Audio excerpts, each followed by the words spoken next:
Hello, you are going next.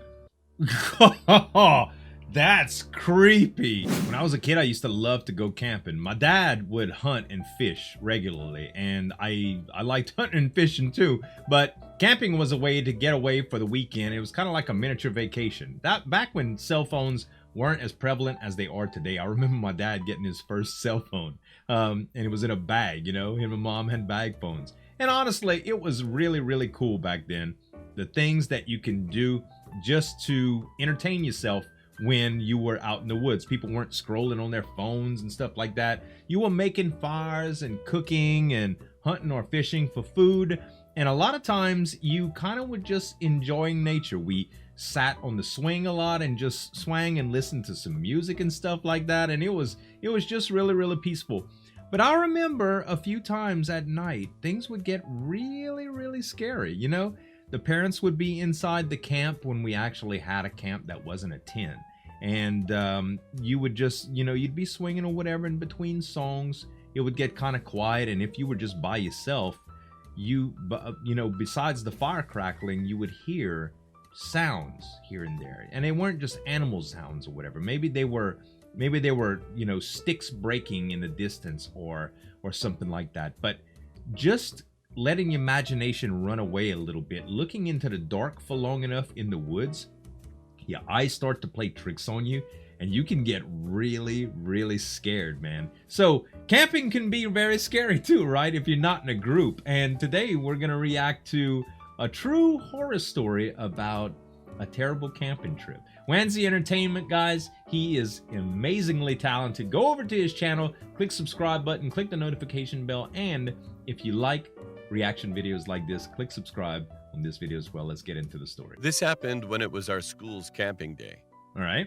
All the grades went to each other's places, and our teacher had taken the 6 students to this large site that was quite cheap.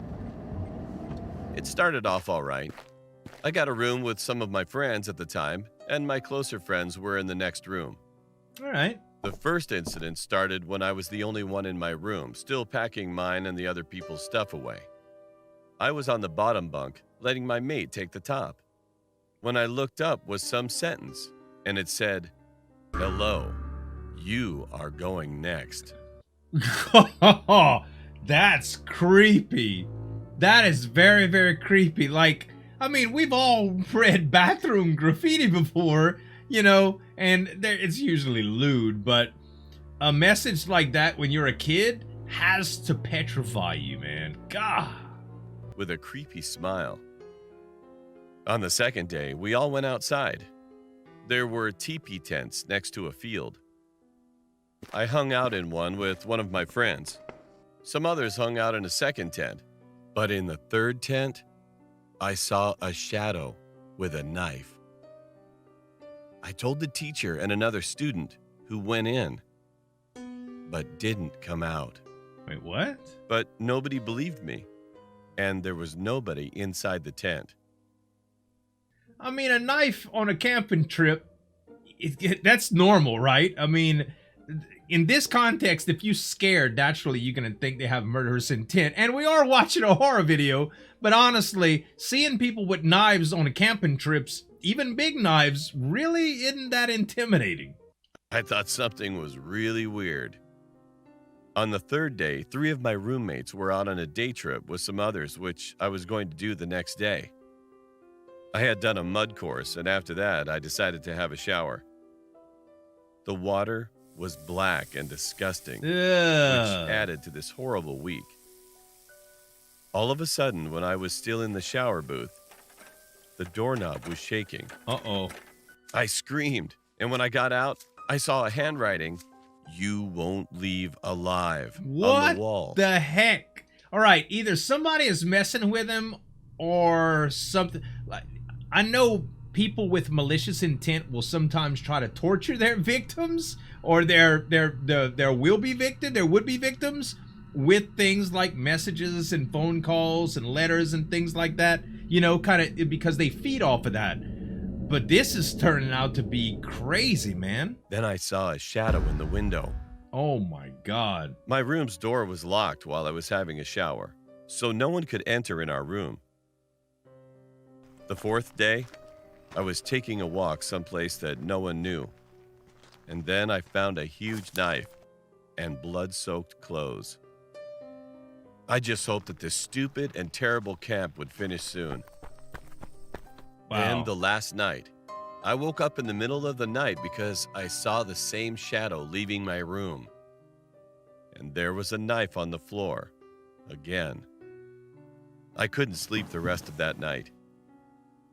The last day, I was left to clean the room and set the beds for the students, whoever would use it next.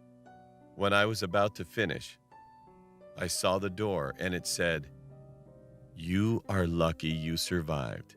I didn't have enough time, but next, I will not let you go." What the heck, man? I panicked, so I ran from that creepy room. I told my teacher. However, by the time we got back, it was gone. What? As I got onto the bus, I looked in the window of that room, and the shadow stared back at me, with a decapitated head in one hand, and in the other hand, the same knife I had seen twice. Later, when I came back from the camp, I heard about that place. It was an orphanage and a mental institution that had many mysterious deaths. Haunted?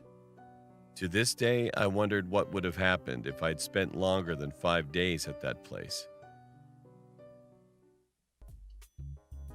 I'm wondering if it was haunted or if there was actually somebody doing stuff to torture him like that. God dang, man. Psychological stuff like that, especially when you're at a weird place, it's got to be, oh my God. You know how sometimes you could just base things on coincidence, but it's something different? Let's just say on a typical Thursday, you hear a noise outside like a banging, or you see somebody pull up in your driveway and turn around. No big deal, right? That happens all the time. What happens if you had been threatened by someone the day before, or had seen a message like that? That changes everything, right? You would freak out if somebody pulled it up in your driveway in the middle of the night. I mean, it's already a nervous situation, but if it followed something like that, an event happening, it would be completely different, man, especially as a kid. Oh my gosh. Guys, I hope y'all really enjoyed this story. Make sure to go over to Wansee's channel and subscribe. He's very talented, and I love his stories. I look to do many more. Thank you guys so much for watching. As always, this is Zueljin signing off, and we'll see you next time. Break it down.